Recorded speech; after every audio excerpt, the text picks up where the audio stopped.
জুম্মার বয়ান করে ইমাম সাহেব, অসংখ্য মাঝ বয়সী বুড়া বা মধ্যবয়সী মুরব্বী, এরা আকসার অনেক আছে, এ বসে বসে পুরাটা টাইম এ জুড়ায়।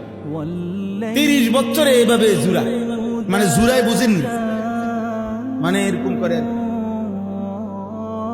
ঝিমায় আর কি, এই ঝিমা, যার কারণে 30 বছরে ওনার খবরও নাই। কি বলছে হুজুরে কইতে পারবো, কত হুজুরে তো আসছে গেছে, কয়টা কম, হ্যাঁ কোনোটাই কইতে পারবে না, বুঝেন নাই। যার কারণে 40 বছরে ওনার মনে পড়ে নাই, 60 বছর বয়স আজও মনে পড়ে নাই যে বিড়ি খাওয়া গুনাহ। 60 বছর বয়স আজও মনে পড়ে নাই টেলিভিশনে নাচ গান নর্তকীর ছবি দেখা গুনাহ। আহা বদনসিব, এত লম্বা হায়াত পার করে আজও বুঝেন নাই এটা, এখনো বুঝেন নাই। 40 বছর 60 বছরও বুঝেন নাই যে গালি দেওয়া গুনাহ, এখনো গালি দিচ্ছেন। 60 বছর হায়াত হয়ে গেছে, এখনো কিস্তি নেন,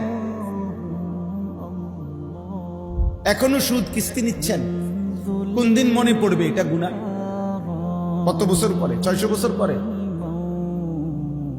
900 বছর পরে, আর কত? আলাম ইয়ানি লিল্লাযীনা আমানু আন তাখশা কুলুবুহুম লিযিকরিল্লাহ। আল্লাহ তাআলা বলে, বান্দা মুমিন, আমি আল্লাহর ভয়ে তোমার দিলটা নরম হওয়ার সময়, আমার স্মরণ, আমার জিকির, আমার কোরআন পড়বার জন্য, বুঝবার জন্য, মানবার জন্য আজও কি সময় হয়নি?